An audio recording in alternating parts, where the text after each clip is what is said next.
History made. Chicago-born Robert Francis Prevost becomes Pope Leo XIV, the first American ever to lead the Catholic Church. What will this former Peru missionary and Vatican insider bring to St. Peter's throne? White Smoke delivers daily bulletins tracking this unprecedented pontificate as it unfolds. Will Leo XIV continue Francis's inclusive vision or forge a new path blending American pragmatism with Latin American experience? And what does his papal name choice signal about his priorities? White Smoke. Essential daily insights where ancient tradition meets modern challenge. New episodes every day wherever you get your podcasts.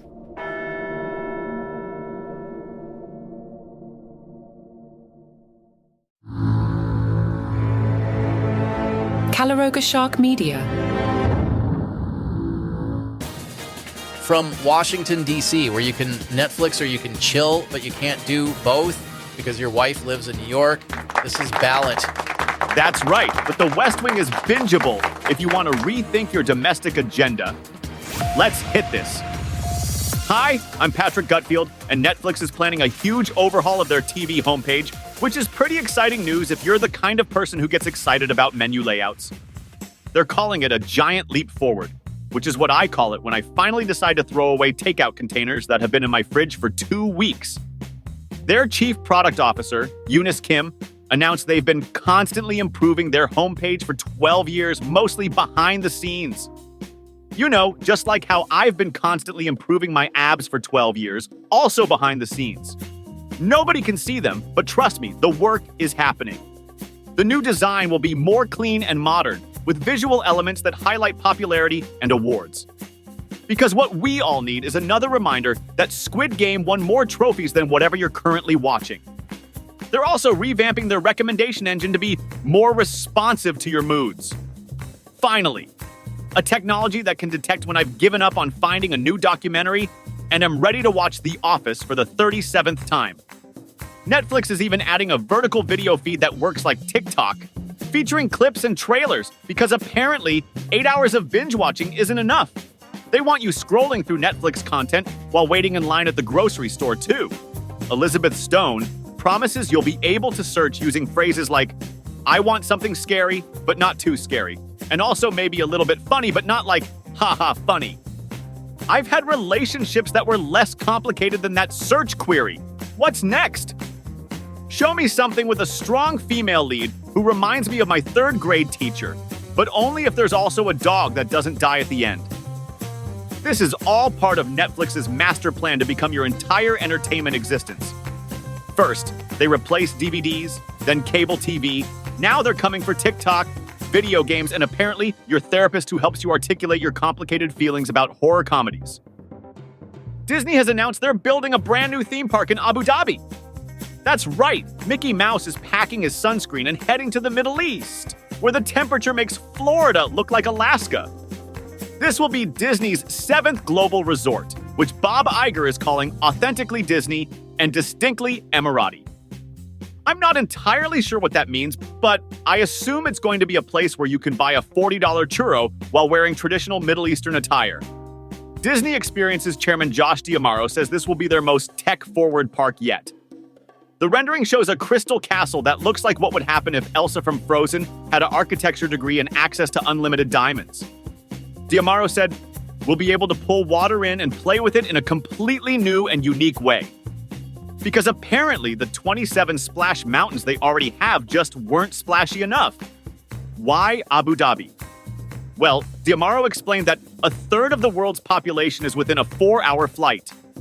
That's 120 million passengers coming through Abu Dhabi and Dubai airports annually. So basically, they chose a location with the highest possible number of people who might want to spend $8,000 on a family vacation. Disney hasn't opened a new theme park since Shanghai Disney in 2016, making this a big deal. They've committed $60 billion to theme park expansion over the next decade. $60 billion! For context, that's approximately 6 million annual passes to Disney World, or roughly 20 family trips after you factor in hotel, food, and those light-up toys your kids will break before you even get to the parking lot. The chairman of Miral described the project as a whole new world of imagination, which I'm pretty sure is copyrighted Disney language, but I guess they're partners now, so it's fine. Just don't try saying that in your YouTube video, or Disney's lawyers will find you faster than you can say bibbidi bobbidi boo. What happens when one of the most powerful men in music is accused of some of the most serious crimes imaginable? This is Did He Do It, a daily podcast following the federal sex crimes trial of Sean Diddy Combs. I'm your host, Nate Oliver, and every weekday I'll take you inside the courtroom where prosecutors say Combs ran a criminal enterprise of sex trafficking, coercion, and abuse, using his fame, fortune, and influence to silence victims and control lives. We'll cover the big stories and the small moments that could shift the verdict. The trial has begun. The questions are piling up. And every day we'll be asking the same thing. Did he do it? Follow now wherever you get your podcasts. Tired of doom scrolling? Want news that won't make you want to live in a bunker? Check out 5 Good News Stories, where they find the silver lining in a world that's usually lined with something much less pleasant. The gang at 5 Good News Stories dig through the headlines to find 5 stories that prove humanity hasn't completely lost its mind. It's pretty much the opposite of this show. From scientific breakthroughs nobody's talking about to random acts of kindness that restore your faith in humanity, all delivered with the cutting wit you deserve. 5 Good News Stories, because sometimes the news doesn't have to suck. Subscribe to 5 Good News Stories wherever you get your podcasts.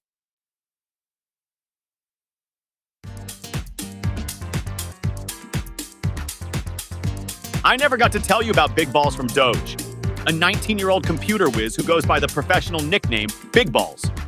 Because nothing says we're here to fix the government quite like a teenager with a LinkedIn username that sounds like a rejected Wu-Tang Clan member. Edward Korestein made his public debut on Fox News explaining the origin of his sophisticated moniker. I just set it as my LinkedIn username. People on LinkedIn take themselves super seriously and are pretty averse to risk. And I was like, I want to be neither of those things. Ah, yes. Nothing demonstrates maturity and readiness to reform federal agencies like flaunting genital-based terminology on a professional networking site. Korestein works in the State Department's Bureau of Diplomatic Technology, working on computer stuff. That's the kind of specific expertise we need in government reform. When asked what his job entails, he offered this crystal clear explanation. You look at a specific line item, $20 million. Okay, what is it going to? For the majority of payment systems, it's like, we don't really know. Well, that clears everything up. And great news for me, the Golden Globes are expanding their categories to include podcasts. That's right, the awards show that celebrates movies and TV is now recognizing people who talk into microphones for 3 hours about DMT and elk meat.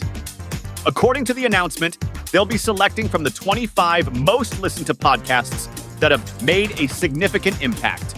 So get ready for Joe Rogan to potentially win a Golden Globe. The same Joe Rogan who once convinced me that Bigfoot might be interdimensional. Now he might get the same award they gave to Meryl Streep. Alex Cooper from Call Her Daddy could be nominated too. I don't know what's happening in Hollywood, but apparently discussing bedroom activities in explicit detail now puts you in the same category as Martin Scorsese. What a time to be alive! And Megyn Kelly might attend the ceremony. I can already picture her at the after party with Timothée Chalamet, comparing notes on interviewing controversial political figures versus playing a singing chocolate factory owner. The awards will air on January 11th, 2026, hosted by comedian Nikki Glaser. The president of the Golden Globes, Helen Hoynes, said they want to make room for new voices and formats. Because if there's one thing Hollywood loves, it's letting new people into their exclusive club. That always goes smoothly. Portions of today's program were made with the help of Netflix, Disney Sand, and AI.